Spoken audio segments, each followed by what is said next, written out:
Hello class. आज इस video में हम क्लास 8 मैथ्स का चौथा चैप्टर पढ़ेंगे और चैप्टर का नाम आप सभी जानते होंगे, सर्वसम्मिकाएं।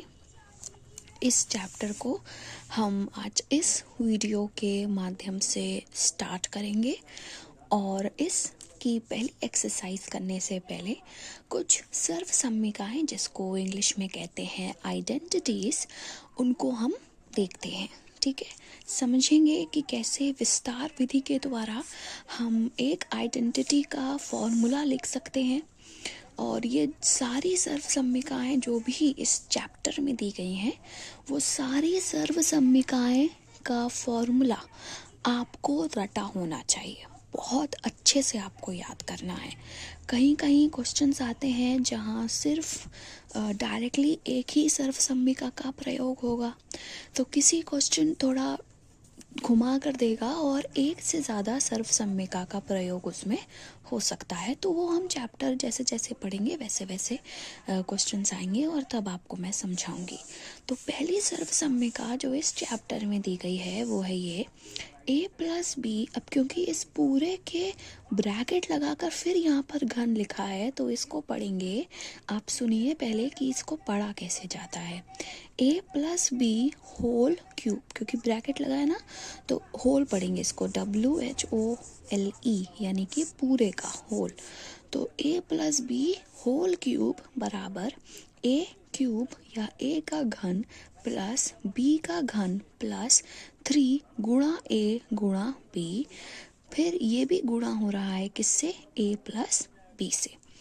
ठीक है, तो जहाँ पर कोई साइन नहीं लगा ऐसे ही लिखा है, यानी कि उनके बीच में गुणा का साइन है।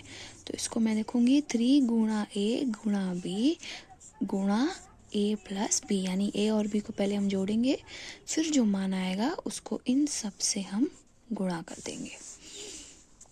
अब इसको विस्तार विधि से कैसे ये चीज़ इसके बराबर कैसे आई उसको समझाने की कोशिश की है विस्तार विधि से। विस्तार का मतलब उसको एक्सपैंड करना।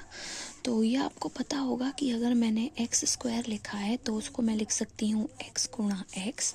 अगर मैंने x का घन लिखा है तो उसको मैं लिख सकती हूँ x गुणा x का स्क्वायर। इस तरीके से इसको लिख सकते हैं। ये कैसे होगा, घातांक के नियम से। घातांक का नियम आप पिछली कक्षा में, कक्षा 7 में पढ़ चुके होंगे। ठीक है, तो वही चीज़ मैंने यहाँ करी है। a+b का होल क्यूब था तो इस प्रकार से a+b गुणा a+b का होल स्क्वायर। यहाँ जो ये पूरा a+b है ना उसको ये x मान लो। ठीक है, तो a+b a² प्लस, अब देखो ये आपने पढ़ा होगा a+b का होल स्क्वायर होता है इसके बराबर a² plus 2ab plus b² के। तो इसको जब मैंने खोला तो वही चीज़ लिख दी। अब अगर आपको याद हो तो एक ये ब्रैकेट है और एक ये ब्रैकेट है। तो ब्रैकेट के बाहर वाली, अगर इसको मैं मेन ब्रैकेट मानूं, बड़ा ब्रैकेट, ठीक है, तो ब्रैकेट के बाहर वाली संख्या यानी कि ये a गुणा होगा इस ब्रैकेट के हर एक संख्या से। ठीक है, और इस b का गुणा होगा फिर से इस ब्रैकेट की अंदर की हर एक संख्या से, जो कि इस तरीके से लिखा है। तो अब आपको क्या करना है, सिंपल गुणा करना है। a का गुणा करेंगे a² में आएगा a क्यूब, a का गुणा करेंगे 2ab में आएगा 2a²b। क्यों, क्योंकि इस तरीके से अगर मैं लिखूं तो ये a और ये a जब आधार सेम है तो घात ऐड हो जाएगी। एक ही घातांक है, 1 + 1 2 हो जाएगा, ये 2 ऐसा कैसा रहेगा और b तो आ गया ना 2a²b। a का गुणा b² में किया ab², इसी प्रकार से इसका गुणा इन सब में कर दिया। तो अब अगर आप देखें तो ये है a क्यूब, अब देखो 2a²b और a²b, ये है ना, ये a²b और ये 2a²b एक ही चीज़ है ना। तो इसको मैं एक साथ ऐड कर दूंगी, आएगा 3a²b। उसी प्रकार से ये 2ab² और ये ab², ये दोनों सेम चीज़ है। x और y को आप नहीं जोड़ सकते, लेकिन x + x आप जोड़ सकते हैं। ठीक है, तो वही चीज़ है, a²b को a²b से हमने जोड़ दिया तो 3a²b आया और 3ab² आया। तो a³ + b³ को हमने एक साथ लिख दिया और ये 3a² को हमने एक तरफ लिखा। अब यहाँ से मैं 3ab को मैं कॉमन लूँगी, कॉमन लेना पता होगा आपको, तो आएगा a+b। कॉमन लेने का बेसिकली मतलब होता है कि अगर इस प्रकार से संख्या लिखी है तो अगर मैं बोलूँ मैंने कॉमन लिया, यानी कि मैंने इस संख्या, इस पूरे में जो चीज़ कॉमन ली है उसको मैं भाग दे रही हूँ। तो 3ab अगर मैं देखो आपको इसमें क्या क्या चीज़ समान लग रही है, कॉमन लेने का मतलब समान है। तो आपको 3 इन दोनों में दिख रहा है, a इन दोनों में दिख रहा है, b भी इन दोनों में दिख रहा है। अब a² यानी कि 2 बार a यहाँ है लेकिन 2 बार a यहाँ तो है नहीं। उसी प्रकार से 2 बार b यहाँ है लेकिन 2 बार b यहाँ तो है नहीं। तो 3ab ही यहाँ पर सिर्फ समान होगा। अब बचेगा क्या, एक a बचेगा और एक b बचेगा। तो इस प्रकार मैंने ये लिख दिया। और कॉमन लेने का मतलब होता है कि हम इस संख्या में ये चीज़ भाग दे रहे हैं। तो अगर आपको समझ में ना आए कि अब अंदर क्या लिखना है, तो जो भी चीज़ आप कॉमन ले रहे हैं ना, अब देखिए क्या क्या चीज़ दोनों में है, दोनों में ही उपस्थित क्या क्या है। तो 3ab, तो पता चल गया आपको कॉमन क्या है। अब अंदर क्या आएगा, उसके लिए आप जो चीज़ आपने कॉमन ली है भाग दे दो। तो 3a² b में अगर मैं इस कॉमन का 3ab का भाग दूँ, b से b कट जाएगा, 3 से 3 कट जाएगा, एक a से एक a कट जाएगा, बचेगा एक। ठीक है, तो इस प्रकार से आप इसको लिख सकते हैं। तो यहाँ से हमें ये सर्वसम्मिका विस्तार विधि से प्राप्त हो गई। और जैसा कि मैंने बोला, जितनी भी सर्वसम्मिकाएं इस चैप्टर में दी गई हैं या जो आपने पहले पढ़ी हैं अपनी पिछली क्लासेस में, वो आपको याद होनी चाहिए। तो अब इस सर्वसम्मिका को हमने समझ लिया है, तो अब हम पहला अभ्यास इसका शुरू करते हैं। पहला प्रश्न है, आपको इसको विस्तार करके लिखना है। और उसका पहला पार्ट आप देख सकते हैं, b+1 का होल क्यूब दिया था। तो जो सर्वसम्मिका भी मैंने समझाई उसी का प्रयोग करते हुए मैंने बस इसको बड़ा कर दिया है। तो सर्वसम्मिका क्या होती है, a³ + b³ + 3ab गुणा a+b। a की जगह क्या है b और b की जगह क्या है 1। तो b³, 1 का क्यूब क्या होगा 1 होगा।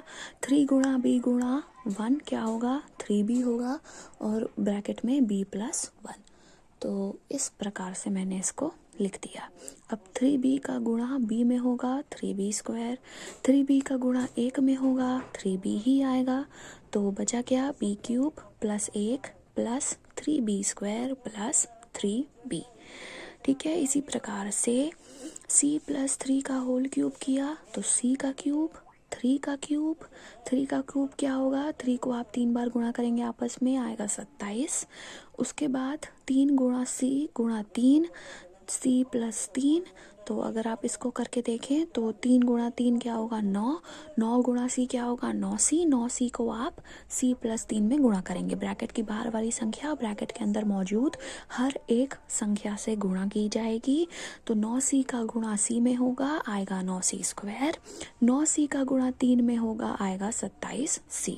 तो इस प्रकार से फाइनली लिख दिया मैंने c³ + 27 + 9c² + 27c।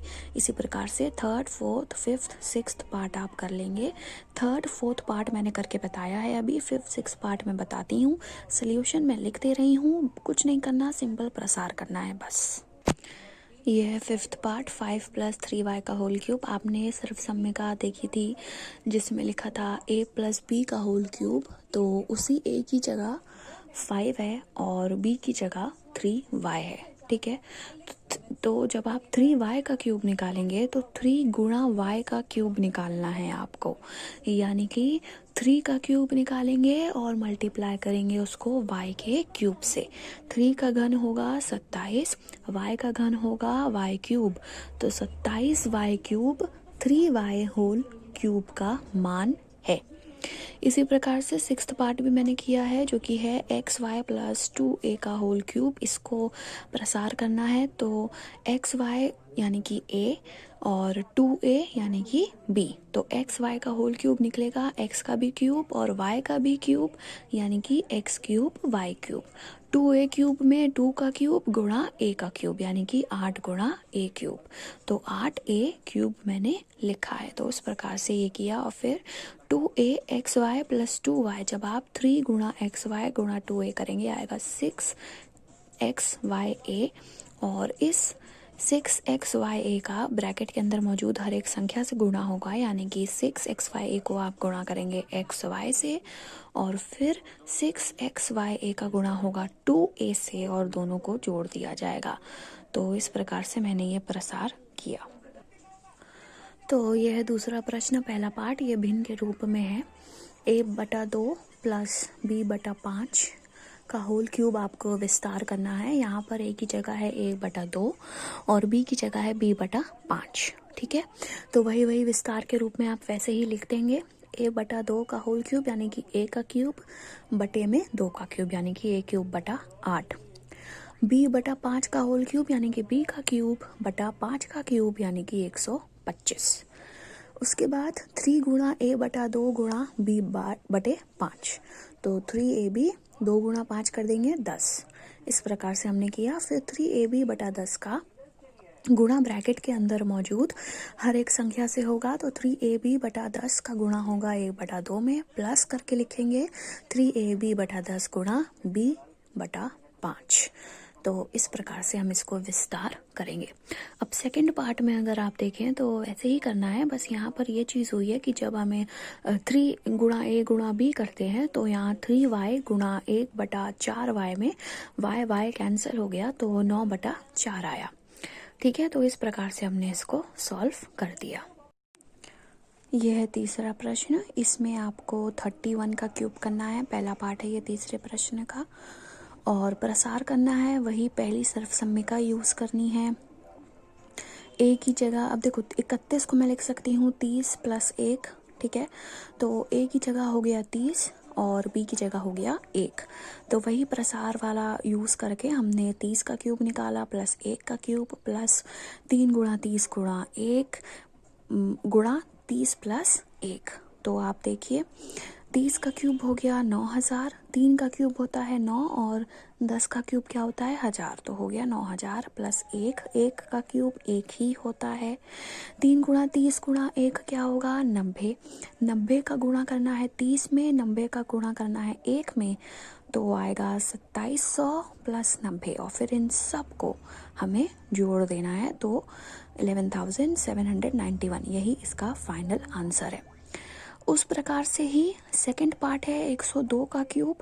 102 को मैं लिख सकती हूँ 100 + 2 का होल क्यूब। वही प्रसार वाला फॉर्मूला यूज़ करके आप इसको खुद करेंगे। 201 का क्यूब थर्ड पार्ट है तीसरे प्रश्न का। 201 को मैं लिख सकती हूँ 200 + 1 का होल क्यूब, तो इसको भी उसी तरीके से करेंगे। जो आएगा उन सबको फाइनली ऐड कर देंगे। प्रश्न 4, x³ + 1/x³ का मान ज्ञात करो यदि x + 1/x का मान 10/3 है। तो अगर मुझे x³ + 1/x³ चाहिए, मतलब मुझे x + 1/x का होल क्यूब करना पड़ेगा, तो मैंने उसी तरीके से प्रसार किया। मैंने लिखा x + 1/x होल क्यूब बराबर x³ + 1/x³ प्लस 3 गुणा x गुणा 1/x गुणा x + 1/x। इस तरीके से मैंने इसको लिखा।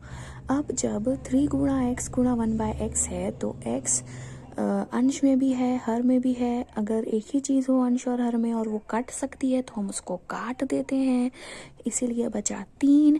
और ये जो x³ + 1/x³ हमें मिला, इसी की वैल्यू हमें क्वेश्चन में पूछी गई है और x + 1/x का मान दिया हुआ है 10/3। इसीलिए जहाँ पर भी मुझे x + 1/x दिख रहा है वहाँ पर मैंने 10/3 लिख दिया है। ठीक है, तो 10/3 का होल क्यूब बराबर x³ + 1/x³ प्लस 3 गुणा 10/3। अब जब 3 गुणा 10/3 है तो ये अंश का 3 और हर का 3 भी आपस में कट सकता है, बचा सिर्फ 10। तो आप देख सकते हैं x³ + 1/x³ की वैल्यू हमें निकालनी है, तो 10/3 का होल क्यूब क्या होगा 1000/27, और उसमें से अगर मैं ये 10 घटा दूँ, क्योंकि +10 जब = के दूसरे साइड में जाएगा तो +10 से वो -10 हो जाएगा, साइन चेंज होता है। तो 1000/27 में से 10 अगर आप घटा दें, एलसीएम लेकर आप इसको सॉल्व करेंगे तो आपको x³ + 1/x³ की वैल्यू पता चल जाएगी। पांचवा प्रश्न, यदि 2x प्लस 1/2x का मान 5/2 है तो 8x cube plus 1/8x cube का मान क्या होगा। वही चीज है जो अभी हमने यहाँ करी। यहाँ पर सिर्फ x प्लस 1/x का मान था, यहाँ पर 2x प्लस 1/2x का मान है। अब जब हम x का क्यूब करेंगे तो जाहिर सी बात है x क्यूब आएगा, हम 2x का क्यूब करेंगे तो 8x क्यूब आएगा। तो वही चीज है, बस थोड़ी वैल्यू बदल दी गई है। तो इसको मैं कर कर नहीं दिखाऊंगी। छठा क्वेश्चन देखते हैं, यदि a प्लस बी का मान 3 है और a b का मान 2 है तो a cube plus b cube का मान क्या होगा। तो इसको करते हैं। अब देखो छठा क्वेश्चन मैंने कैसे किया है, a प्लस बी का मान दिया था और a गुणा b का मान दिया था और a cube plus b cube का मान निकालना है। जाहिर सी बात है a cube plus b cube हमें चाहिए है तो a प्लस b का होल क्यूब हमें निकालना पड़ेगा। तो हमने इसका विस्तार किया, ठीक है। तो जहाँ पर a प्लस बी लिखा था वहाँ मैंने 3 लिख दिया, जहाँ पर a गुणा b लिखा था वहाँ मैंने 2 लिख दिया। तो 3 का क्यूब क्या हो गया 27 और 3ab गुणा a प्लस बी यानी कि 3 गुणा 2 गुणा 3 जो कि आया 18। तो a cube plus b cube बराबर हुआ 27 माइनस 18 जो कि है 9। इसी प्रकार से सातवां क्वेश्चन दिया हुआ है जहाँ पर 3x प्लस 2y की वैल्यू दी थी 20 और x गुणा y की वैल्यू दी थी 14/9 और आपसे पूछा था कि 27x cube plus 8y cube की वैल्यू क्या होगी। तो अब देखो 27x क्यूब है यानी कि 3x का क्यूब है, 27x क्यूब है ना। तो उसी प्रकार से अब हम क्या करेंगे 3x प्लस 2y का होल क्यूब करेंगे और उसको विस्तारित रूप में हम लिख लेंगे जैसा कि मैंने पहले स्टेप में लिखा हुआ है। तो अगर आप देखें तो 3 गुणा 3x गुणा 2y, तो अगर x गुणा y करना है, ठीक है। तो अब देखो यहाँ पर वैल्यू दी हुई है एक्स वाई, तो 18xy की वैल्यू नहीं है, xy की वैल्यू है, इसीलिए 18 को 14/9 से हम गुणा करेंगे। तो 9 और 18 कट सकता है, 9 एकम 9, 9 दूनी 18, तो मैंने काट दिया और 2 गुणा 14 गुणा 20 हम करेंगे जो कि आएगा 560। वही इक्वल टू के दूसरे साइड पर 20 का क्यूब करना है क्योंकि 3x प्लस 2y की वैल्यू दी गई थी 20 जो कि होगा 8000। तो इस प्रकार अब अगर 8000 में से मैं 560 घटा दूंगी तो मुझे 27x cube plus 8y cube की वैल्यू पता चल जाएगी जो कि मुझे क्वेश्चन में निकालने को बोला गया था। ये है 8वां प्रश्न जिसमें सिद्ध करना है कि ये साइड और ये साइड आपस में बराबर है। तो ये इक्वल टू के बाईं तरफ है इसलिए इसको मैं लिखूंगी लेफ्ट हैंड साइड, और ये इक्वल टू के दाईं तरफ है तो मैंने लिखा राइट हैंड साइड, ठीक है। लेफ्ट मतलब बायां, राइट मतलब दायां। तो अब यहाँ पर तो अब इसको मैं कुछ आगे सॉल्व कर नहीं सकती हूँ, तो मैं यहाँ इसको सॉल्व करने की कोशिश करूँगी। 5 प्लस x का होल क्यूब है तो इसको मैं विस्तार कर सकती हूँ, 5 का क्यूब प्लस x का क्यूब प्लस 3 गुणा 5 गुणा x, 5 plus x minus 15x 5 plus x। ये माइनस 15 कहाँ से आया, ये कहाँ से आया, ये चीज़ हमने ऐसे कैसे उतार दी। अब अगर आप देखें तो ये होगा 15x 5 प्लस x, ये है प्लस में संख्या और ये है वही संख्या माइनस में, तो ये आपस में कैंसिल हो जाएगी। बचेगा क्या 5 का क्यूब प्लस x का क्यूब, 5 का क्यूब होगा 125, x का क्यूब होगा ये। तो अब आप देखिए ये राइट हैंड साइड और लेफ्ट हैंड साइड बराबर हो गए, तो इस तरीके से दर्शा दिया कि ये दोनों आपस में बराबर है। अब इसी का 8वें क्वेश्चन का दूसरा पार्ट कुछ इस प्रकार है, ठीक है। तो अब देखो फिर यहाँ पर मैं इसको आके तो सॉल्व कर नहीं सकती, तो मैं इस साइड को मतलब राइट हैंड साइड को सॉल्व करूँगी। तो इसको मैं विस्तार रूप में लिख सकती हूँ 2a का होल क्यूब 3b का होल क्यूब प्लस 3 गुणा 2a गुणा 3b ब्रैकेट में 2a प्लस 3b, फिर ये माइनस 18ab जो है वो ऐसा का ऐसा हम उतार देंगे, ठीक है। अब अगर आप फिर से देखें तो ये 3 गुण 2 6 और 6 गुणा 3 18, तो 18ab प्लस का और ये माइनस का वही संख्या, फिर ये आपस में कैंसिल हो गई। बची क्या, बचा ये, ठीक है। तो जो ये बचा है अब इसको अगर हम निकालें तो 2 का होल क्यूब क्या होगा 8, a का होल क्यूब क्या होगा a क्यूब, 3 का होल क्यूब होगा 27, b का होल क्यूब b क्यूब। तो देखो यही चीज़ आ गई ना जो बाईं तरफ है, तो इस प्रकार से हमने इसको भी दर्शा दिया। ठीक है, जब ये ऐसे कर लेते हैं तो लिखते हैं हेंस प्रूफ्ड इंग्लिश में कि इसीलिए हमने दर्शा दिया कि ये साइड और ये साइड आपस में बराबर है। तो एक्सरसाइज 4A यहाँ पर समाप्त होती है।